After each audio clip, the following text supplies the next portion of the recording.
자, 오늘부터 이제 설교할 내용이 마태복음 24장은 종말과 그 징조에 대한 겁니다. 물론 그 안에 예루살렘 멸망에 대한 설명과 이게 혼합되어 있어요. 섞여 있어서 자칫 잘못하면 우리가 오해하기 딱 좋은 말씀이죠. 그죠? 그래서 이제 예루살렘 멸망에 대한 걸 마치 종말에 대한 것처럼 생각해서 이 본문 말씀을 또 오해하시는 분들도 상당히 많고, 종말에 대한 것도 예루살렘 멸망과 이렇게 섞어서도 그런 것들도 너무 많아서 오늘하고 다음 주는 이 지금 같은 본문을 쓸 건데, 이 지금 오늘 본문의 내용은 전체적으로 얘기하면 이제 예수님 초림 때부터 예수님이 재림할 때까지 그 사이에 일어날 모든 일들에 대해서 총괄적으로 얘기하시는 거예요. 그러니까 총론이죠. 강론은 이제 그 다음부터는 이제 강론이 들어가는 거고, 이제 전체적으로 그냥 예수님께서 얘기하시고 나서 예루살렘, 그 다음에 예루살렘 멸망이 나오고 그 다음에 종말에 대해서 나옵니다. 이거는 제가 한 몇 주에 거쳐서 할 겁니다. 이 24장 자체가 어려워요. 그래서 설교 준비하는데도 상당히 애로사항도 많습니다, 사실은. 그래서 오늘하고 다음 주에 있는 내용은 그 전체적인 거예요. 예수님 오셨을 때부터 재림 때까지 그 안에 일어날 일들에 대해서 설명하는 겁니다. 그걸 알고 이제 들으셔야 돼요. 오늘 본문은 다 그 내용입니다. 종말 때까지의 일이에요. 예수님이 처음 오셨을 때부터 예수님이 재림하시는 그때까지 전체적인 걸 말씀하시는 거예요. 그러니까 전체적인 걸 얘기하고 자세한 걸 얘기하기 그 다음에 들어가는 거죠. 성경은 이런 방법을 많이 사용하고 있어요. 자, 오늘 본문은 제자들이 이제 예수님께 예루살렘 멸망과 세상의 종말과 그 징조에 대해서 질문하는 내용이죠, 그렇죠? 이런 질문이 이제 나올 수밖에 없었던 것이 그 앞장에 23장 37절부터 24장 2절까지에 예수님께서 예루살렘 멸망과 성전이 파괴될 것이다 라는 것을 이제 말씀을 하셨기 때문에 제자들이 그럼 그게 언제입니까? 그럼 세상의 끝은 언제인가요? 이렇게 그런 질문을 하게 된 거예요. 예수님께서 그 성전이 파괴될 거다라는 것을 이제 말씀하셨기 때문에 그런 거예요. 이 성전 파괴하면 세상 종말 오는 줄 알았으니까. 마태복음 24장 전체가 제자들의 이 질문에 대한 예수님의 대답이신데, 예수님의 그 대답의 특징은 앞에서 얘기했듯이 예루살렘의 멸망과 세상의 종말, 이 두 가지 질문을 하나의 대답으로 하시는 거예요. 그러니까 이게 헷갈려요. 제자들이 과연 이걸 알아들었을까라고 의문이 드는데, 알아들었을까? 이 마태복음 기록을 했겠죠. 특히 오늘 본문 같은 경우는 예수님의 앞에서도 얘기했지만 초림에서부터 재림 때까지 전체적인 정황을 얘기하는 겁니다. 여기에는 자세하게 막 들어가서 이렇게 설명할 수는 있는 건 아니죠. 전체적으로 이렇게 설명하시고 그 다음부터 들어가는 거니까. 자, 성전 파괴로 대표되는 예루살렘 멸망 사건은 예수님께서 하나도 돌 위에 남지 않고 다 무너지리라고 말씀하신 예수님의 예언대로 로마 제국에게 철저하게 파괴돼요. 짓밟혀요. 헤롯 성전, 지금 예수님 당시의 성전, 예수님이 살아계실 때는 성전을 여전히 짓고 있을 때예요. 완공되지 않았어요. 이 헤롯 성전이 언제부터 지었냐면 예수님이 태어나시기 20년 전부터 짓기 시작해서 예수님 태어나시고 64년이 될 때까지, 그러니까 총 공사 기간이 84년이에요. 84년 동안 이제 성전을 짓다가 완공이 되는데, 이게 이제 AD 64년에 성전이 완공되거든요. BC 20년에부터 짓다가 AD 84년에 완공이 되는데, AD 그 2년 뒤, 2, 3년 뒤에 66년쯤에 이제 유대인들이 로마에 대해서 이제 민족 저항 운동이 일어나요. 반란을 일으켜요. 물론 그 사이에 또 일들이 있습니다. 그건 나중에 제가 예루살렘 멸망할 때 자세히 설명하도록 하겠습니다. 이 민족 저항 운동이 일어나면서 반란이 일어나면서 AD 70년에 로마 장군 티투스가 와서 예루살렘을 파괴합니다. 멸망시켜요. 정말 잔인하게 멸망을 시켜요. 그러니까 성전이 그때 불타거든요. 불타면서 이제 싹 다 없어져요. 원래 뭐 불태울 생각은 없었는데 어쩌다가 보니 불이 탔대요. 티투스는 거기에 티투스 장군 자체는 이제 불을 태우지 않고 그 성전을 그대로 로마의 신께 바치려고 했대요. 그런 배경이 있었답니다. 근데 하다 보니까 불이 났어요. 그 전쟁통에 불이 안 나는 게 신기하죠, 그렇죠? 불이 나서 이제 홀라당 다 타버린 겁니다. 없어졌어요. 파괴됩니다. 6년 만에 파괴되는 거예요. 84년 동안 쇠가 빠지게 속된 말로 쇠가 빠지게 지어놓고 6년 만에 홀라당 다 타버려요. 나라가 없어져요. 그 뒤로 이스라엘 자체가 없어지죠. 70년에 예루살렘이 멸망하고 3년 버티다가 73년에 이스라엘이 아예 없어집니다. 지구상에서 없어져요. 그 뒤로 이제 2000년 동안 나라가 없죠. 나라가 없이 유대인들은 전 세계에 흩어져서 디아스포라가 되는 거죠. 그렇죠? 말 그대로 흩어져서 이제 핍박받으면서 살기 시작합니다. 그러다가 20세기 초에 1948년에 거대한 자본을, 전 세계의 자본을 장악한 유대인들이 영국과 쇼부를 보죠. 죄송합니다. 쇼부라는 말씀. 타협을 해요. 내가 전쟁 자금 대줄게. 로스차일드 가문이 그렇게 하죠. 로스차일드 가문이 제가 이제 예전에 한번 얘기했죠. 그들이 가진 자산이 5경이 넘어요. 5경이라는 돈은 여러분들 평생 전 세계 5경을 가진 사람은 없어요. 그 가문 자체가 가지고 있는 금융권 자산이 5경이에요. 5경. 이 사람들이 영국에게 돈을 대줄 테니까 전쟁 자금 대줄 테니까 우리에게 땅을 달라. 저 이스라엘 땅 저 팔레스타인 땅을 다시 우리에게 달라 해서 그때 이제 그런 운동도 같이 일어나죠. 그러면서 이제 48년에 다시 건국하게 됩니다. 그 땅에 살던 사람들 다 쫓아내고 지금도 핍박하고 있죠. 이스라엘 사람. 이스라엘 사람 참 특이해요. 자기네들이 그렇게 핍박받아 놓고 자기네들은 또 다른 사람들 그렇게 핍박해요. 이상하죠. 벌 받을 만한데 여전히 정신 못 차리고 있죠. 예수께서 부활 승천하시고 40년 만에 일어난 부활 승천하시고 난 뒤에 40년 뒤에 예루살렘이 멸망하거든요. 그러니까 예수님께서 죽으시고 부활하시고 하늘에 올라가시고 난 뒤에 40년 뒤에요. 그때 예루살렘이 멸망해요. 앞으로 얼마나 더 갈지 모르겠지만 아직도 실현되지 않은 이 세상의 종말, 그죠? 우리는 지금 마지막 날은 아니죠.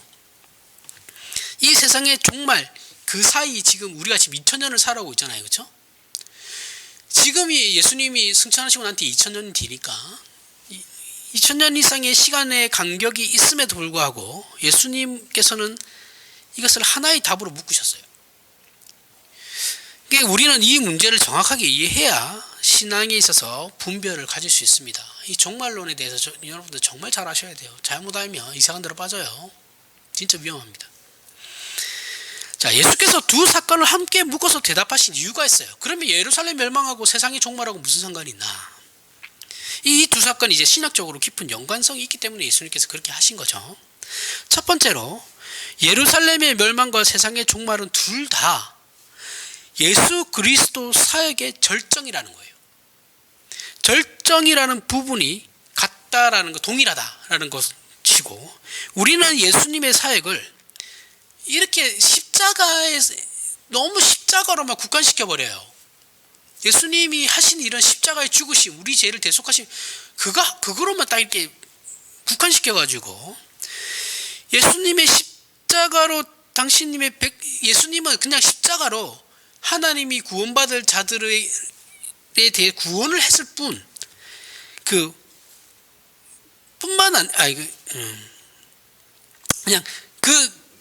구원받아야 될 사람과 구원받지 않아야 될 사람을 그냥 구별했다라는 거예요. 십자가로. 예수님이 하신 일이 그게 다야. 이렇게 생각하는 경우가 진짜 많거든요, 우리. 그래서 구원이 난 것만큼 심판도 일어날 것이고, 우리 신자들이 하나님의 나라를 이어받듯이 불신자들에게도 영원한 형벌이 있을 것이다 라는 건데, 이 이 일은 우리는 십자가의 사역에 포함되지 않는다고 생각하죠. 자, 우리는 십자가로 구원에 대한 것만 생각해요. 그죠? 근데 이 십자가가 구원받은 자와 그렇지 않은 자를 구별하죠. 가르는 게 아니라 가른다고 얘기하기보다는 구별하죠. 그렇죠? 근데 그 구별은 구원과 심판에 대한 거거든요. 그죠? 그렇잖아요. 예수를 믿으면 구원받은 것이고 그렇지 않은 자는 심판을 받은 거예요. 그런데 이렇게 구원이 일어난 만큼 우리가 지금도 구원을 보잖아요. 그렇죠? 사람들이 구원받는 걸 봐요. 예수를 믿는 걸 보잖아요. 그렇죠? 그런데 그만큼 심판도 있는 거거든요. 그래서 우리 신자들이 하나님의 나라를 이런 구원과 심판이라는 것으로 이어받고 있다라는 것을 그리고 불신자들이 영원한 형벌에 처하고 있다는 것을 우리는 보지 못해요. 그냥 구원받은 걸로 끝이라고 생각하는 거죠. 정말 협소하게 그 예수 그리스도의 십자가를 보고 있단 말이죠. 전체적으로 이렇게 전 세계를 이렇게 보면서 하나님이 어떻게 우리에게 임하시고 있나 이런 걸 보지 못하고 있다고요. 그런데 이 모든 일이 이 구원이라는 것과 이 심판이라는 것이 이 모든 일이 예수님의 십자가 사역 안에 다 포함되고 있다고요. 따라서 예루살렘 멸망이라는 이 심판, 예루살렘 멸망은 분명히 예수를 거부한 유대인들에 대한 하나님의 심판이시거든요. 이건 분명합니다. 심판받은 거예요. 심판받아서 이스라엘이 없어진 거예요. 자, 이 심판, 또 심판이나 이제 앞으로 있을 전 우주적 심판, 그죠? 예수님께서 재림하셔서 행하실 그 모든 그 우주적 심판은 동일하게 십자가를 근거한 하나님께 속하지 않은 자들, 그죠? 그 복음을 반대한 자들에게 내리는 심판이라는 것에서는 본질로는 하나라는 거예요. 같은 것이다라는 거예요. 예루살렘 당시에 예수를 믿었던 사람들은 예루살렘에서 다 쫓겨났죠. 예루살렘 멸망하기 몇 년 전에 예루살렘이 어떠한 경우에 어떠한 일들이 일어났냐면 그 안에서 열심당원들이 막 사람들을 죽이고 다녔어요. 그리고 예수 믿는 사람들을 엄청 핍박했어요. 그래서 예루살렘 교회가 없어지잖아요. 그렇죠? 예루살렘 교회가 그때 당시에 다른 데로 옮겨요. 해체되고 그리스도인들이 흩어져요. 그 뒤에 3, 4년 뒤에 예루살렘이 멸망하는 거거든요. 그러니까 믿는 사람들은 이제 예루살렘 안에서 물론 그 안에 또 남아있는 사람들도 있었겠지만 흩어지고 그 나머지 사람들을 하나님께서 심판하신 거예요. 그 사람들은 예수 그리스도를 거부한 사람들이잖아요. 그렇죠? 그러니까 그 심판, 그리고 앞으로 있을 하나님 예수 그리스도를 믿는 사람들의 구원과 믿지 않는 자들의 심판, 이게 본질적으로는 하나라는 거죠. 그러니까 예루살렘 심판과 세상의 종말을 예수님께서 굳이 따로 분리 안 하시고 하나로 엮어서 이제 설명을 하시는 겁니다. 이해가 가시죠? 별로 어려운 거 아닌데 제가 어렵게 설명하고 있는 겁니다, 지금. 자, 두 번째로 예수 그리스도만이 하나님의 진실되고 최종적인 권위에 근거한 증인이시고 사역자시다라는 거예요. 그걸 입증하는 거다라는 거죠. 자, 앞에서는 그 구원과 심판이라는 건 결국 예수 그리스도의 모든 십자가 사역 안에 들어가는 것이다라는 것이고, 지금은 예수 그리스도만이 최종적인 하나님의 권위를 가진 증인, 사역자다라는 겁니다. 예수 그리스도만이 길이고 진리고 생명입니다. 그렇죠? 예수 그리스도만이 구원이 있고 예수 그리스도만이 심판이 있는 겁니다. 그죠? 예수 그리스도의 십자가로 말미암아 구원과 심판이 이루어지는 거잖아요. 그죠? 이거는 거부할 수 없는 증거인 거죠. 이것이 예수 그리스도 한 분에게만 있다라는 거예요. 다른 어떤 누구도 아니고 오직 예수 그리스도만이 구원과 심판을 행하시는 하나님의 최종적 권위를 가진 증인이시고 사역자라 말씀입니다. 예수를 믿으면 구원을 그래서 얻어요. 예수를 거부하면 그래서 심판을 받습니다. 다 알죠, 그렇죠? 우리가 다 알아요. 이것이 예루살렘 멸망에서 그대로 드러나고 있죠. 드러난 겁니다. 예수를 믿은 자들은 구원을 받고 예수를 거부했던 자들은 다 예루살렘 안에서 멸망하게 돼요. 예루살렘은 예수님의 거역한 유대인들에게 내린 하나님의 분명한 심판이기 때문에 그런 거죠. 이렇게 예수 그리스도가 누구이신지에 대한 부분이 예루살렘 멸망과 성전 파괴라는 역사적 사건으로 확인이 되었어요. 이거는 실제로 있었던 일이거든요. 또 앞으로 장차 전 우주적으로 예수님 재림하심으로 말미암아 이게 또 확인될 겁니다. 그래서 AD 70년에 일어난 예루살렘 멸망이라는 사건 속에 있는 하나님의 심판, 그리고 예수님의 메시아 되심의 증거들은 곧바로 마지막 날에 일어날 전 우주적 최종 심판의 본질과 일치되는 것이죠. 그렇기 때문에 예수께서 이 사건을 하나의 답으로 제시하고 계시다라는 거죠. 이런 식의 인용은 성경에 얼마든지 있습니다. 많아요. 예수님이 말씀하시는 거 보통 다 구약에 이렇게 구약이나 다른 데서 인용하시는 것들입니다. 다니엘서 7장을 보면 다니엘이 환상을 본 내용이 나와요. 자, 그 환상은 사자와 곰과 표범과 열뿔 달린 짐승에 관한 것들입니다. 자, 이 환상은 다니엘이 지금 사자와 곰과 표범과 열뿔 달린 짐승 그 이전에 또 환상을 보거든요. 그 이전에 환상을 봤던 그 신상이 뭐냐? 그 신상이 이제 그런 거죠. 이게 동상같이 이렇게 만들어 놓고 그게 신이다라는 걸 이제 신상이라 그러는 거죠, 그렇죠? 신상에 관한 환상과 말은 다른데 내용으로는 똑같아요. 본질적으로는 의미는 똑같은데 하나님께서 환상을 여러 번 보여주시는 거죠. 다른 표현 방식으로. 근데 의미는 똑같은 거예요. 신상에 관한, 그러니까 지금 7장에 나오는 환상 이전에 본 그 신상에 관한 그 환상에서는 그 신상의 머리는 정금이고 가슴과 팔은 은이었고 배와 넓적다리는 노치였고 종아리는 철이었던 환상이었습니다. 그런데 지금 다니엘서 7장에 나오는 환상은 사자와 곰과 표범과 열뿔 달린 짐승으로 된 환상을 보았어요. 그죠? 4가지가 나오는 건 똑같아요. 이것 말하는 것도 똑같습니다. 이것은 전부 역사적으로 실존했던 바벨론, 페르시아, 바사, 그리고 알렉산더 제국, 로마 제국에 대한 것들이에요. 이 4나라죠, 그렇죠? 이 다 제국이잖아요. 바벨론, 페르시아가 지금 이란입니다. 바벨론은 지금 이라크예요. 이라크 지역에 있는 나라였어요. 바벨론, 페르시아, 알렉산더는 그리스 사람이죠, 그렇죠? 그다음에 로마 제국, 로마는 지금 이탈리아죠. 이 4나라는 다 제국을 형성했던 나라인데 다 망했어요, 그렇죠? 그걸 이제 보여준 겁니다. 그 제국들을 얘기하는 거고, 이것으로 상징된 이제 이 다니엘은 바벨론 포로로 끌려왔죠.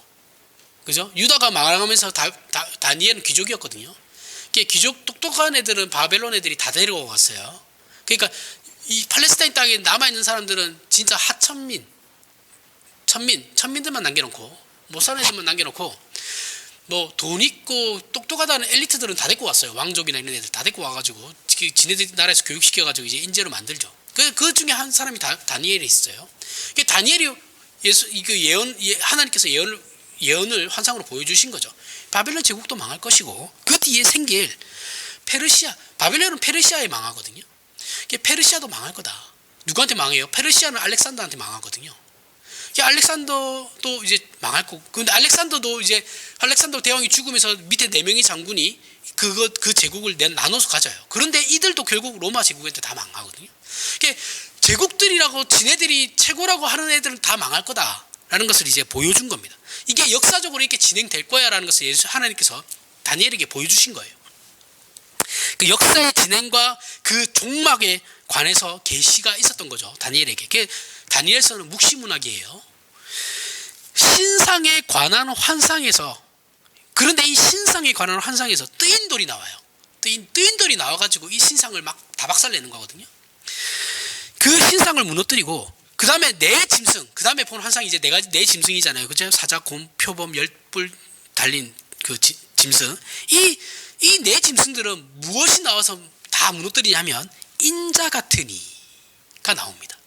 인자 같은 이, 사람의 아들, 인자는 사람의 아들이에요. 말 그대로 인자 같은 이가 와서 그 짐승들을 다 처치합니다. 다니엘서 7장 13절부터 14절에 내가 또 밤 환상 중에 보니 인자 같은 이가 하늘 구름을 타고 와서 옛적부터 항상 계신 이에게 나아가 그 앞으로 인도되매 그에게 권세와 영광과 나라를 주고 모든 백성과 나라들과 다른 언어를 말하는 모든 자들이 그를 섬기게 하였으니 그의 권세는 소멸되지 아니하니 영원한 권세요 그의 나라는 멸망하지 아니할 것이니라. 자, 다니엘서에 나오는 그 앞에 신상 뜨인돌은 심판, 마지막 심판을 주도하시는 하나님의 사자를 의미하죠. 그죠? 이 뜨인돌이 그 신상들을 다 박살낸다 그랬으니까. 여기 표현된, 하지만 지금 읽은 이 여기에 표현되는 여기에서는 뜨인돌이 아니라 인자라고 표현하고 있죠. 그죠? 이 인자가 도래한다. 도래해서 마찬가지로 그 네 짐승을 죽일 거다라고 얘기하고 있죠. 즉, 이 둘은 예수 그리스도를 상징하는 겁니다. 물론 이게 이중적 의미가 있는 거예요. 이거를 예언의 이중적 성취, 이렇게 이제 신학적 요구도 있거든요. 그러니까 당시에는 그 제국들을 앞으로 생겨나게 될 그 제국들이 무너짐에 대한 역사적 사실과 그 한참 뒤에 있을 예수 그리스도로 말미암아 이 세상이 종말하게 될 것이다 라는 이 두 가지 예언 성취가 동시에 있는 거죠. 이 안에 이 의미를 담고 있는 겁니다. 그래서 이 예수 그리스도를 상징하는 것이고 이 예수 그리스도로 말미암아 전 우주적 심판이 마지막 심판이 이루어진다라는 것을 이제 다니엘을 통해서 하나님께서 말씀하시는 거예요. 그러니까 요한계시록이나 이런 거 묵시문학을 이제 공부하려면 이 구약과 같이 봐야 돼요. 요한계시록, 특히 요한계시록은 다니엘과 뗄래야 뗄 수가 없습니다. 같이 보는 거예요. 같이 보면서 공부하는 겁니다. 이걸 또 막 그렇게 안 하시는 분들이 너무 많아서 어쨌든 그러한 환상입니다. 그러니까 다니엘에게 하나의 환상을 그 같은 의미의 환상을 여러 차례 보여주시는데 이 환상은 앞으로 역사적으로 일어날 사건들에 대해서 하나님께서 예언하시는 것이면서 동시에 앞으로 재림하실 예수 그리스도에 대한 그 예언이시기도 하다라는 거죠. 이중적 성취입니다. 자, 예수 그리스도께서 세상 나라들을 심판하고 여기서 이 세상 나라들이라는 말은 역사적으로 실제 했던 정치단체들을 말하는 거예요. 실제로 존재하는 나라들, 그죠?로 이루어진 단체들 말하는 겁니다. 하지만 그 초점은 그저 정치단체에 대한 것이기보다는 그 정치단체들이 배경으로 삼고 있는 이 세상의 원리들, 세상적 정신이나 세상의 풍조들을 초점으로 삼고 있는 것입니다. 그러니까 예수 그리스도의 심판은 실제적인 이 세상의 종말, 이 물리적으로 보이는 이 나라나 이런 정치 세력들의 종말도 얘기하는 것이지만 동시에 이 세상이 가지고 있는 본질적으로는 이 세상이 가지고 있는 그 원리들을 파괴하시는 거예요. 물론 나라와 역사가 다 없어져요. 예수님이 재림하시면 이 세상은 다 없어지고 하지만 궁극적인 목적은 그 죄로 말미암아 어떻게 된 거예요? 발생하게 된 죄악된 원리들, 그죠? 그 원리들을 예수님께서 없애버리는 게 궁극적인 목적이시죠. 그렇게 이 세상의 원리들이나 그 원리를 따르던 세상 나라들을 심판하고 멸망시켜야 하는 마지막 심판자라는 그 상징으로 성경은 인자라는 말을 사용하고 있어요. 예수님께서 한 번씩 인자가 이렇게 말씀하시죠. 그렇죠? 이거는 구약에서 예수님께서 그 인자를 가지고 오신 거예요. 가지고 오셔서 말씀하시는 겁니다. 자, 다니엘 7장에 등장하는 인자가 그래서 최종적 심판을 위하여 오시는 분이라 표현되고 있는데 이 인자의 도래를 예수 그리스도께서 인용하실 때 그 심판의 완성을 어떻게 다른 국면에도 적용하면서 사용하고 계신다라는 확인을 우리가 할 필요가 있다는 것이죠. 심판에 대한 것이긴 하지만 그거를 다른 쪽으로도 예수님께서는 인용하고 계신다, 그 말씀을 하는 겁니다. 마태복음 10장 22절부터 23절에 보면 또 너희가 내 이름으로 말미암아 모든 사람에게 미움을 받을 것이나 끝까지 견디는 자는 구원을 얻으리라. 이 동네에서 너희를 박해하거든 저 동네로 피하라. 내가 진실로 너희에게 이르노니 이스라엘의 모든 동네를 다 다니지 못하여 인자가 오리라. 자, 여기서 인자는 누구예요? 재림하실 예수 그리스도라고 했잖아요, 그렇죠? 근데 예수님께서는 지금 재림하고 계신 게 아니고 초림 상태에서 이 땅에서 지금 사역하고 계시잖아요. 그런데 이 인자라는 말을 사용하셨단 말이죠. 분명히 성경에서, 구약에서 인자는 재림하실 예수 그리스도를 말하는 건데, 자, 여기서 또 어떻게 하냐면 이게 지금 어떤 상황이냐면 제자들을 전도 여행 보내기 전에 예수님께서 제자들을 불러놓고 하신 말씀이에요. 그리고 나서 전도 여행을 보내시고 70인 전도 여행 보내는 그거처럼 보내는 겁니다. 그러면서 하신 말씀인데, 여기서 예수께서 인자라고 사용하신 표현은 분명히 다니엘서에 나오는 그 재림하실 예수 그리스도를 얘기하는 거거든요. 그 다니엘의 예언을 배경으로 가지고 오신 거예요. 인용하시는 거예요. 앞에 다니엘서에 본 인자는 분명히 재림하실 예수 그리스도였죠. 그런데 이것을 지금 예수님이 뭐라고 하시냐면 이스라엘의 모든 동네를, 너희가 이스라엘 모든 동네를 다 돌아다니기 전에 인자가 재림하는 예수를 볼 것이다 라는 거예요. 인자가 올 것이다 라는 거죠. 이 말이 안 되잖아요. 어떻게 그네들이 다 독이 돌기 전에 지금도 안 왔는데 예수님께서 오시는데 이게 말이 안 된다고 생각하지 되죠. 그러면 우리는 이게 마지막 심판이 벌써 이루어졌냐, 이렇게 생각할 수도 있습니다. 아니면 이거 좀 이상하지 않나, 성경이 좀 안 맞는데, 말이 안 되네, 이렇게 생각할 수도 있는데, 이거는 이제 다른 얘기인데, 우리는 분명히 앞에서 인자는 최종 심판자라고 했어요. 그런 차원에서 마태복음 10장 23절 하반절에 보면 이스라엘의 모든 동네를 다 다니지 못하여 인자가 오리라도 심판에 관한 것인 건 분명해요. 인자는 심판과 연관되거든요. 인자가 오리라고 한 건 여기서도 너희가 이스라엘 모든 동네를 돌아다니기 전에 내가 인자가 오리라는 것도 심판과 분리되지는 않습니다. 심판은 맞아요. 어떤 심판? 이거는 예루살렘 심판이에요. 이때 예수님께서 말씀하신 건 예루살렘 멸망에 대한 거예요. 그때 그 전도가 다 안 된 상황이었거든요. 팔레스타인 땅, 이스라엘 땅 안에서. 하지만 그때 핍박으로 말미암아 교회가 흩어지잖아요, 그렇죠? 흩어지면서 본격적으로 선교가 시작되는 겁니다. 그때 이때 말씀하시는 이 이스라엘 모든 동네를 다니기 전에 인자가 오리라. 인자는 분명히 최종 심판자인데, 이 최종 심판자는 예루살렘 멸망에 관한 최종 심판자라는 겁니다. 예루살렘 멸망으로 말미암아 예수님의 권위가 임했다라는 거예요. 무슨 말인지 이해하세요? 실질적인 예수님이 오시진 않았지만 그 예수님의 그 심판 또한 예수님의 십자가 사역의 하나라 그랬죠, 그렇죠? 그 예수님의 심판이 십자가 사역이 임해서 이 예루살렘이 멸망을 했다라는 거예요. 심판이라는 거죠. 다니엘서에서 인자는 분명히 최종적 심판을 가리키는 것인 겁니다. 맞아요. 예수께서는 예루살렘 멸망이 근데 예수님께서는 예루살렘 멸망에 지금 최종적으로 오실 인자를 스스로 적용하시면서 예루살렘 멸망을 예언하시는 거죠. 그러니까 예루살렘 멸망과 결국 예수님께서도 어떻게 생각하시냐면 예루살렘 멸망과 최종적인 세상 멸망은 다르지 않아. 그렇게 예수님께서 그렇게 해서 인용을 하시는 거예요.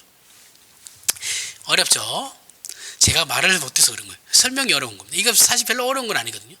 그러니까 이 말씀을 하실 때는 예루살렘 멸망에 대한 예언이었던 것이고, 근데 구약에서는 분명히 인자가 최종적 심판자로서의 인자였는데 왜 예수님께서는 예루살렘 멸망은 최종적 심판은 아니지 않냐, 근데 왜 인자라는 말씀을 하셨냐라고 했을 때는 지금 오늘 본문에서 보듯이 예수님은 예루살렘 멸망과 세상의 종말과 본질적으로 같다라고 설명하고 계시는 거거든요. 그래서 그때 인자를 예루살렘 멸망에도 사용하실 수 있다라는 것이죠. 어렵죠? 어렵습니다. 자, 마태복음 이게 이제 다른 국면에도 적용시키고 계시는 거죠. 마태복음 16장 26절부터 28절에 사람이 만일 온 천하를 얻고도 제 목숨을 잃으면 무엇이 유익하리요? 사람이 무엇을 주고 제 목숨과 바꾸겠느냐? 인자가 아버지의 영광으로 그 천사들과 함께 오리니 그때 각 사람이 행한 대로 갚으리라. 진실로 너희에게 이르노니 여기 서 있는 사람 중에 여기도 보십시오. 죽기 전에 인자가 그 왕권을 가지고 오는 것을 볼 자들도 있느니라. 제자들 중에 예수님 재림하시는 거 본 사람 아무도 없죠, 그렇죠? 예수께서 여기 있는 제자들 중에 살아서 당신님의 영광을 볼 사람들이 있다라고 말씀하시는데, 우리 모두가 알다시피 예수께서 아직 오시지 않았고 제자들은 이미 다 죽었어요. 그죠? 제일 오래 사는 게 사도 요한인데, 사도 요한도 90년인가? 그때 하여튼 죽어요. 제일 오래 살기는 했지만 죽습니다. 재림하신 예수님을 본 사람은 아무도 없어요. 그럼 이게 뭔가라고 또 생각이 들죠. 이건 이제 마태복음 또 마지막 말씀을 의미하는 것인데, 자 보세요. 마태복음 28장 18절부터 20절에 보면 예수께서 나와 말씀하여 이르시되, 지금은 예수님께서 부활하신 거죠, 그죠? 마지막이니까. 하늘과 땅의 모든 권세를 내게 주셨으니, 이게 잘 보셔야 돼요. 그러므로 너희는 가서 모든 민족을 제자로 삼아 아버지와 아들과 성령의 이름으로 세례를 베풀고 내가 너희에게 분부한 모든 것을 가르쳐 지키게 하라. 볼지어다 내가 세상 끝날까지 너희와 항상 함께 있으리라 하시니라. 부활하신 예수님의 말씀입니다. 부활하신 예수님의 말씀이에요. 잊으시면 안 돼요. 예수께서 부활하신 이때 예수께서는 이미 하늘과 땅의 모든 권세를 가지셨죠. 그죠? 부활체예요, 부활체. 부활체니까 이제 더 이상 초림 때처럼 그렇게 숨기거나 은밀하게 일하시지 않으시죠. 제한적이시지도 않으세요. 부활체는 신성과 인성이 지금 동시에 같이 가지고 있으신 거거든요. 예수님이 이 땅에 오셨을 때는 인성으로 오신 거예요. 신성은 삼위일체 하나님이 분리되지 않기 때문에, 이것도 어렵죠. 삼위일체 하나님은 분리되지 않습니다. 그래서 삼위일체, 성부, 성자, 성령은 절대 분리되지 않아요. 세 분이시면서 한 분이신 하나님이신 겁니다. 그래서 분리될 수가 없어요. 그러면 예수님께서는 뚝 떨어져가지고 지금 이 땅에 와 있잖아요, 그렇죠? 그럼 예수님의 이 신성이 오신 거냐 하면 그건 또 아니에요. 예수님은 신성과 인성을 다 가지신 분인데 이 땅에는 인성이 오신 겁니다. 그런데 그러면 예수님의 신성과 인성은 분리되지 않는데 또 그러면 이거 예수님이 이 땅에 오셨다고 하면 이거 분리된 거 아니냐 하면 그건 또 아니에요. 이게 쉽지 않죠. 이게 예수 그리스도의 신비인데 어쨌든 지금 인성으로는 제한이 있어요. 다 알지 못해요. 전지하지 않으세요. 그러니까 이걸 또 우리가 알고 계셔야 됩니다. 하지만 부활하신 분이죠. 부활하신 예수 그리스도는 전지하십니다. 전지전능하세요. 그러니 그런 부활하신 예수께서 하늘과 땅의 모든 권세를 이제는 가지셨는데, 그 가졌다라는 것은 무엇으로 증명하고 있냐? 모든 민족을 제자로 삼아 아버지와 아들과 성령의 이름으로 세례를 베풀 수 있게 하셨다라는 거예요. 무슨 말이냐 하면 이 세상은 죄악된 원리에 괴수된 사탄의 손에 있고 모든 인간은 죄인으로 태어나 죄의 노예로 살아가는 존재들이에요. 그죠? 이것은 마치 하나님께서 애굽의 노예로 살아가는 이스라엘을 구원하기 위해서 제일 먼저 하신 게 뭐예요? 하나님께서 바로를 항복시키시죠. 그죠? 그 당시에 애굽 왕이었던 바로를 항복시켜야지 이스라엘을 빼낼 거 아니에요. 그죠? 그러니까 우두머리를 항복시켜야 된다라는 거예요.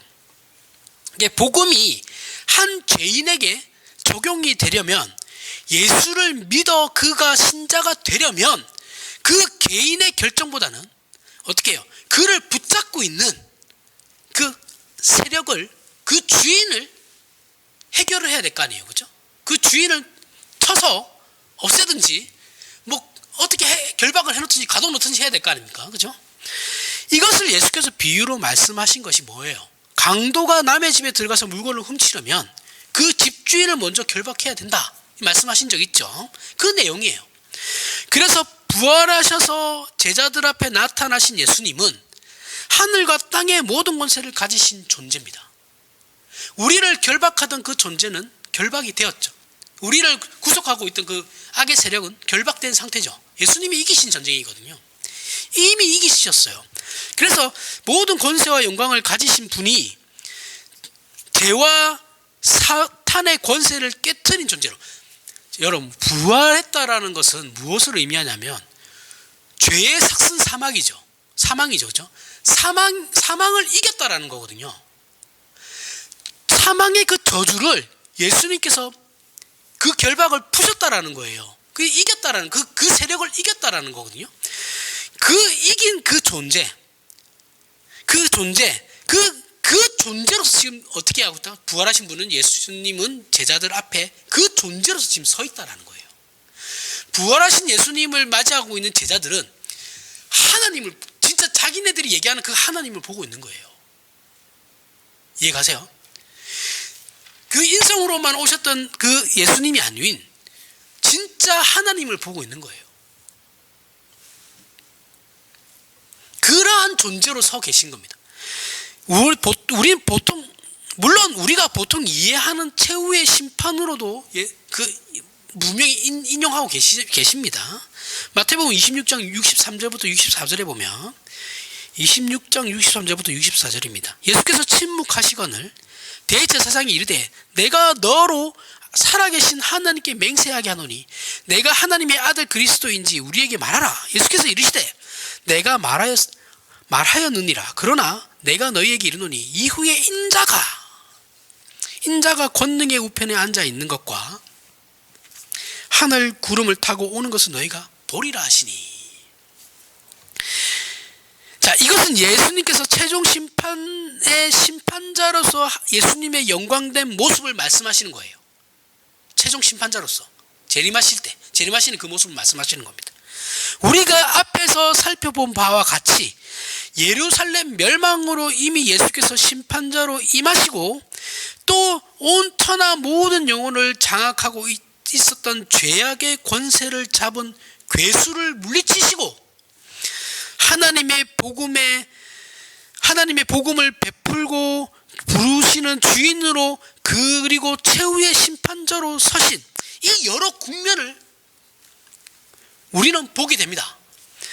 이런 것들이 말하자면 우리가 기존에 가진 최후의 심판에 대한 개념을 여러 모양으로 생각하고 이해하게 하는 것들이죠.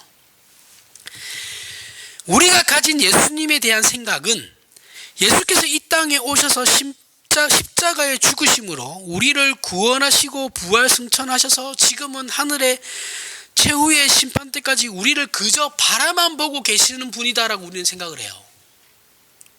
그죠? 예수님은 하늘에 올라가셨으니까 예수님이 이제 끝났고 지금은 성령 하나님이 모든 것을 주관하신. 아닙니다. 아니에요. 그런 게 아니에요. 성부, 성자, 성령을 그렇게 구약은 성령, 성부 하나님이 주관하셨고 신약은 성자 하나님이 하시다가 지금은 교회 시대에는 지금 성령 하나님이 역사하신. 그렇게 얘기하면 이단이에요. 절대 그렇게 얘기하시면 안 돼요. 모든 것은 삼위일체 하나님이 동등하게 동일하게 다 일하십니다. 일하시는 건데 그냥 대표성을 띠는 거예요. 무슨 말인지 이해하시죠? 제가 얘기했죠. 삼위일체는 절대 분리될 수 없어요. 분리되지 않아요. 분리되어서도 안 돼요. 하지만 성부는 성자가 아니고 성자는 성령이 아니고 성령은 성부가 아니시죠. 다 독립되신 분이지만 하나예요. 절대 분리되지 않아요. 모든 일은 삼위일체 하나님이 동시에 하는 겁니다. 하지만 지금 시대, 교회 시대는 성령 하나님이 대표성을 띠시는 거예요. 하지만 거기에 성부 하나님과 성자 하나님의 그런 간섭은 없으시냐면 동일하게 있어요. 바라만 보고 계시지 않아요. 하지만 예수님께서는 그 십자가가 여전히 그 효력과 예수님의 그 예수 그리스도의 그 십자가는 여전히 우리에게 어떻게 해요? 효력과 영향력을 발휘하고 있어요. 그죠? 예수님의 그 십자가가 영향력을 발휘하고 있으니까 지금도 구원받은 자들이 생겨나는 것이고 예수 그리스도의 십자가가 발휘하고 있으니 예수 그리스도의 하나님의 심판이 임할 수 있는 겁니다. 여전히 예수님의 십자가는 그 효력을 발휘하고 있어요.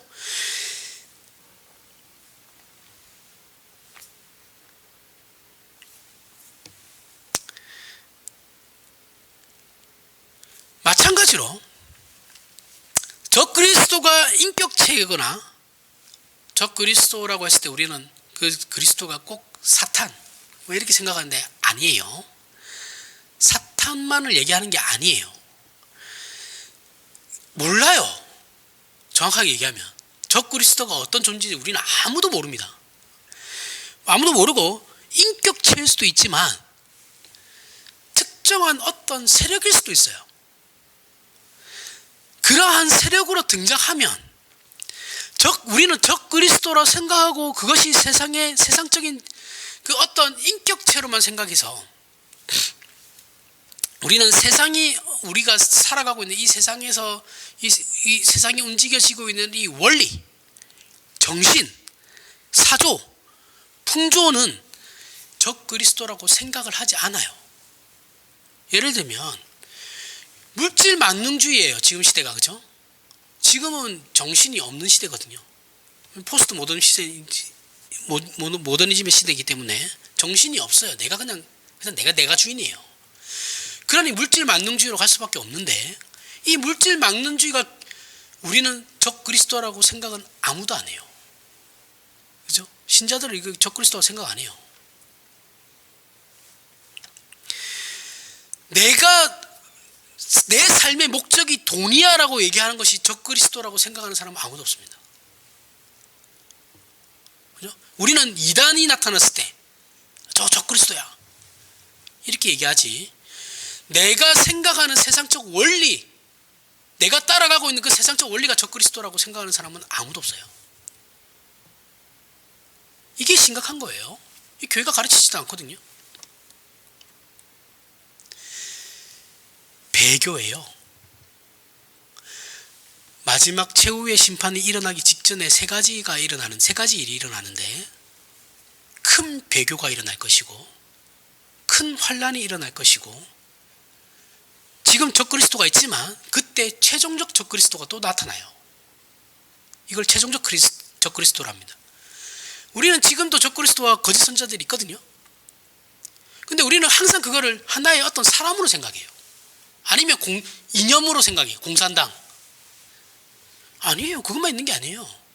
우리가 세상을 따라가고 있는 그 모든 것이 적그리스도입니다. 그런 거 생각 안 하죠. 하나님께서 애굽에서 노예로 살던 이스라엘을 모세를 통해서 구원하셨어요. 그렇죠? 이때 이스라엘을 구원하신다는 것은 이스라엘을 하나님께서 하나님의 백성으로 삼으셨기 때문에 그런 거죠. 그죠? 자, 이처럼 그런 게 적그리스도인데 이처럼 이걸 빼먹었네요. 예수를 믿는 자들은 구원을 받아서 하나님의 뜻과 그 요구하심에 순종하면서 살아가죠. 그죠? 그런데 그렇지 않은 사람들은 어떻게 돼요? 유기자라고 그러죠. 유기자라고 해서 하나님께서 뭐 일부러 버리신 그런 건 아니고 그 유기된 자라고 해요. 유기된 자들은 어떻게 해요? 이미 심판을 받고 있는 거예요. 구원의 안에 못 들어왔잖아요. 앞으로 구원 안에 들어올 사람들도 있겠지만 어쨌든 간에 이미 심판을 받고 있는 거죠. 자, 그러면서 이제 애굽에 살던 이스라엘을 모세를 통해서 구원하셨는데 이때 이스라엘을 구원하셨다는 것은 뭐예요? 이스라엘을 하나님께서 당신님의 백성으로 삼으셨기 때문에 구원하신 거죠. 이스라엘이 잘나서 구원하신 게 아니죠, 그죠? 하나님께서 그냥 선택하신 거예요. 내가 너희 조성하고 약속을 했으니까 이제 너희 구원할 거야 이제. 그렇게 하신 거예요. 그러면 애굽은 어때요? 당시에 애굽은 이스라엘과 같이 살았잖아요. 물론 따로 모여 살던 곳이 있었지만 어쨌든 같이 살았잖아요. 근데 그 애굽은 하나님께 선택받지 못한 자들이죠. 그럼 어떻게 해요? 애굽은 하나님의 백성이 아닌 거죠. 하나님의 백성이 되는 것을 거절당하는 것, 이것이 바로 벌이라고요. 애굽이 그 뒤로 하나님께 형벌을 받죠. 그죠? 그러면서 애굽은 버림받아요. 그것 자체가 하나님께 이미 벌을 받고 있다는 거죠. 그 이유는 하나님의 백성이어야만 거룩과 평화와 생명과 복이 있기 때문에 그런 것이죠. 하나님께 속하지 않으면 여전히 더러움과 거짓됨과 악한 것에만 있는 겁니다. 이런 것들에 버려진 것이 심판이자 벌이라는 거예요. 자, 우리는 이 문제를 항상 놓치고 살아요. 항상 놓쳐요. 그래서 우리는 최후의 심판이라는 이름으로 오늘이라는 날들, 지금이라는 인생의 시간들을 핑계대고 무책임하게 살아요. 그죠? 아직 최후의 심판 안 왔잖아. 아직 마지막 날이 아니잖아. 그때 가서 믿으면 되지 뭐. 잘하면 되지 뭐. 뭔지 올 줄 알고요. 도대체. 그렇지 않다라는 거죠. 신자의 종말은 매일 있는 겁니다. 매일 있는 것이고 우리의 싸움도 매일 있는 거예요. 그 이유는 하나님의 심판 아래 있느냐, 하나님의 구원 아래 있느냐의 싸움은 매일매일 해야 되는 싸움이기 때문에 그런 것입니다. 이것이 마태복음이 잘 표현하고 있는데 마태복음 6장 33절부터 34절에 그런즉 너희는 먼저 그의 나라와 그의 의를 구하라. 그리하면 이 모든 것은 너희에게 더할 것이니라. 그러므로 내일 일을 위하여 염려하지 말라. 내일 일은 내일 염려할 것이요 한날의 괴로움은 그날에 족하니라. 먼저 그의 나라와 그의 의를 구하는 것이 신자들의 책임이면서 동시에 복이라고 말씀하시는 겁니다. 하나님의 통치 아래 있다라는 거예요. 에베소서에서 얘기하는 것과 같이 의와 진리의 거룩함으로 지으심을 받은 새 사람을 입으라 인 것이에요. 이 말씀은 동일하게 먼저 그의 나라와 그 의를 구하라는 건 의와 진리의 거룩함으로 지으심을 받은 새 사람을 입으라는 말과 똑같은 의미입니다. 이것이 신자의 복이라고 말씀하고 있는 거예요. 이것은 참다운 신자된 거룩과 의와 진리를 누리는 복으로의 초대입니다. 이것을 거절하면 더러움에 던져지게 되는 거예요. 종말에 대해서 이야기하고 있지만 그 종말을 핑계대고 지금을 헛되이 살면 안 된다는 거예요. 그래서 이 싸움은 그러므로 내일 일을 위하여 염려하지 말라. 내일 일은 내일이 염려할 것이요 한날 괴로움은 그날로 족하니라. 매일매일의 싸움을 하라는 거예요. 오늘 하루 내가 하나님의 자녀로서 해야 할 일들을 하라는 거예요. 내일 또 어떻게 해야 되나? 그건 걱정할 필요가 없다. 그건 우리가 걱정할 일이 아니다라는 거예요. 내일은 하나님의 것이지 우리의 것이 아니에요. 오늘 우리에게 주어진 일을 하라는 거예요. 그런데 우리는 항상 심판 받기 전에 하면 되는 거 아니야? 이런 핑계를 가진단 말이죠. 죽기 전에 내가 좀 넓은 전우주적 심판이 너무 넓다 그러면 좁은 의미에서 내가 죽기 전에 예수 믿으면 되는 거 아니야? 이렇게 생각하는 사람들 있죠. 종말은 두 개가 있잖아요. 개인적 종말과 우주적 종말 두 개가 있죠, 그죠? 우리 이거 뭐 최종 종말은 우리하고 먼 얘기 같으니까. 그러면 내 개인적 종말, 내 죽음, 내가 죽기 전에 그러면 좀 열심히 하면 되지 뭐. 똑같은 거죠, 그죠? 언제 죽을 줄 알고? 죽기 전에 예수 믿으면 되는 거지 뭐. 하나님께 속해 있느냐 아니냐는 마지막 심판에서 결정하는 그렇게 미루어지는 심판이 아니에요. 뭐 개인적 종말도 마찬가지죠. 내 죽음으로 이르기 전에 그렇게 나중에 하지 뭐 그렇게 미루어질 성격의 것이 아닙니다. 매일매일의 싸움, 지금의 싸움에서 확인해야 되는 거예요. 이게 우리의 책임입니다.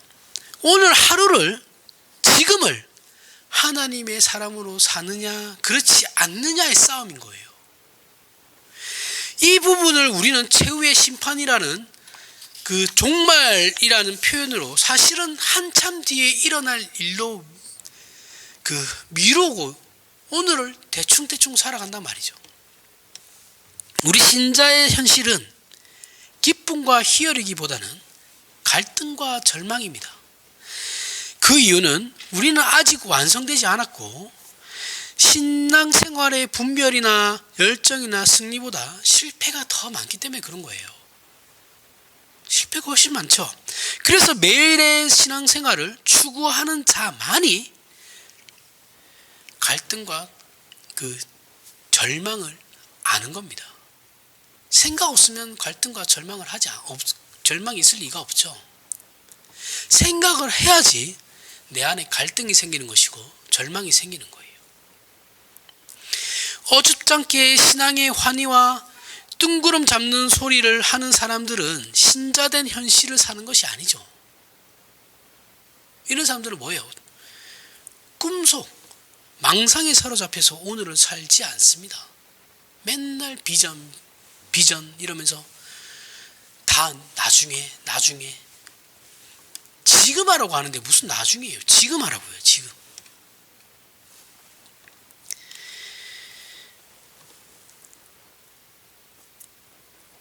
우리 신자들의 신앙적 위험은 대부분 입장권을 소유한 것만으로 만족하고 있거나 신앙생활을 다른 사람에게 전가하기 때문에 일어나는 것들이에요. 우리는 물론 다른 사람들을 위해서 기도하고 선교사를 후원하기도 하며 전도도 할 것입니다. 그러나 그렇게 함으로써 우리가 우리 신앙에 대해 다 책임지고 있다고 스스로 생각하면 그건 틀린 거예요.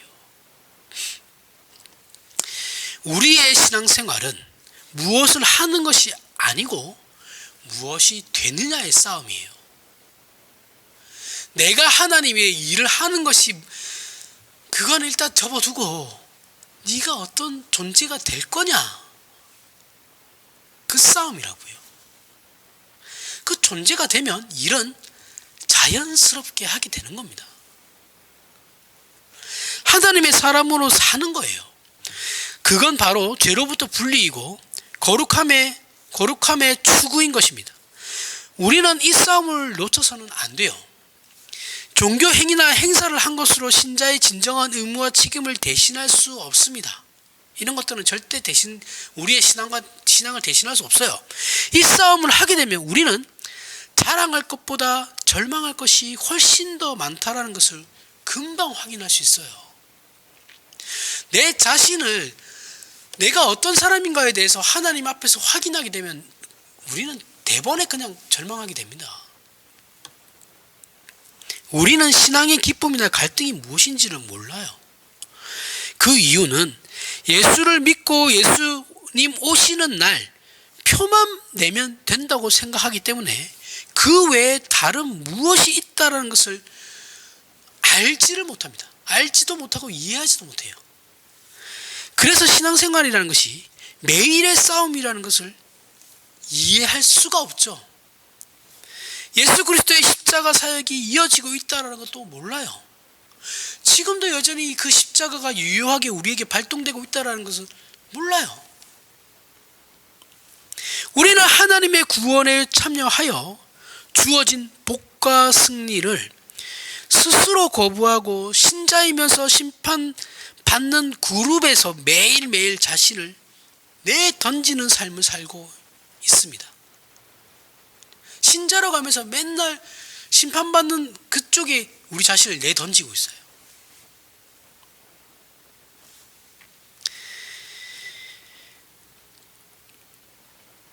신자들에게 이 싸움을 외면하게 만든 것은 한국교회의 정말 큰 잘못입니다.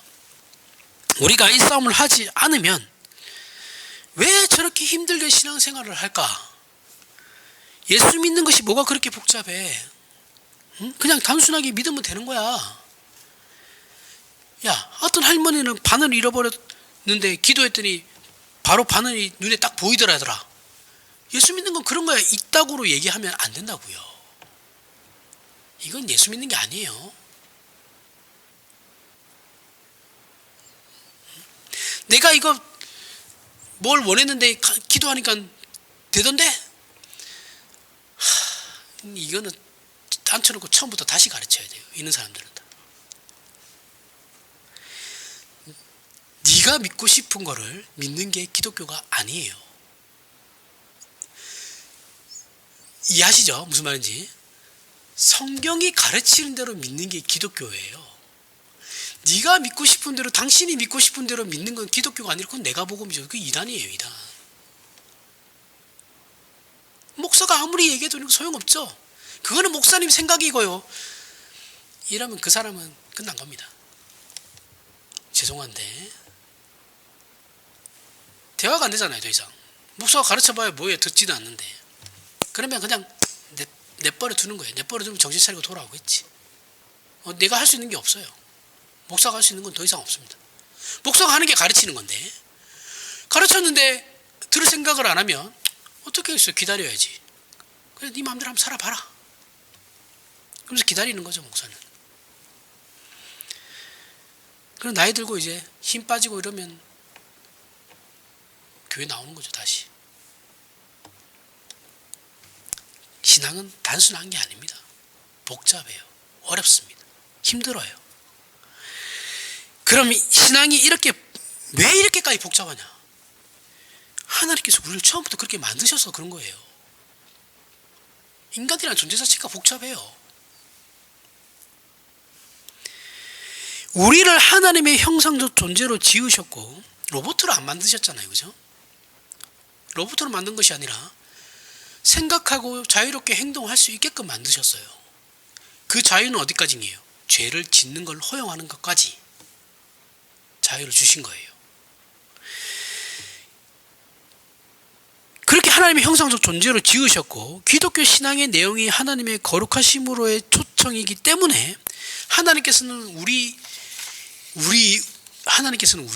마치 우는 애들에게 사탕 입에 넣어주듯이 물리듯이 그런 3살, 4살짜리 수준으로 저와 여러분을 부르고 있는 것이 아니에요. 그죠? 처음에는 그렇게 불렀지만 가르치고 해서 성장을 시키는 거죠. 그죠? 우리가 쉽게 예수를 믿으려고 하는 이유는 이 신앙의 싸움이 무엇인지 모르고 그 싸움을 할 마음이 없기 때문입니다.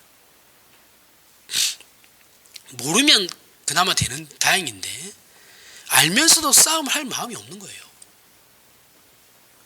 거룩함에 대한 소원은 없고 그냥 막 대충 살다가 죽을 때 제대로 한번 짠하고 하면 되지 뭐. 이런 영적 게으름이 우리 안에 인이 박혀 있다고요. 히브리서 3장 12절부터 13절에 형제들아 너희는 삼가 혹 너희 중에 누가 믿지 아니하는 악한 마음을 품고 살아계신 하나님에게서 떨어질까 조심할 것이요 오직 오늘이라 일컫는 동안에 자 보세요. 오직 오늘이라 일컫는 동안에 매일 피차 권면하여 너희 중에 누구든지 죄의 유혹으로 완고하게 되지 않도록 하라. 오직 오늘이라 일컫는 동안에 이 말씀은 마태복음 앞에 6장 34절에 그러므로 내일 일을 위하여 염려하지 말라. 내일 일은 내일이 염려할 것이요 한날의 괴로움은 그날의 족하니라. 그 말씀과 동일한 말씀이에요. 왜 한날의 괴로움이라고 예수께서 말씀하십니까? 신앙의 싸움을 제대로 하면 갈등과 절망이 더 많기 때문에 그런 거예요. 신자는 오늘을 싸우는 존재라는 말씀이죠. 지금 싸우지 못하면 우리는 평생 제대로 된 신앙생활을 하지 못합니다. 내가 나중에 이러한 신앙의 어떤 훌륭한 모습을 보이고 싶으면 지금 우리는 훈련을 해야 되는 거예요. 훈련을 하지 않고 어떻게 훌륭한 신자가 될 수 있어요? 군인들이 훈련을 매일 쉬는 거 봤습니까? 군인들 훈련 매일 안 쉬어요. 군인들은 쉬는 날도 삽질하게 해요. 안 놀려요, 병력들을. 절대로 안 놀립니다. 평소에는 훈련하다가 어떤 사정에 있어서 훈련을 못하게 되잖아요. 그 교육 훈련을 하거든요, 항상. 그러면 그게 군인들이 일과예요. 그러면 삽 들고 나가서 작업해요. 맨날 삽질해요, 맨날. 그런데 우리는 이 싸움을 하지 않고 훌륭한 신자가 되고는 싶어해요. 그런 건 없어요.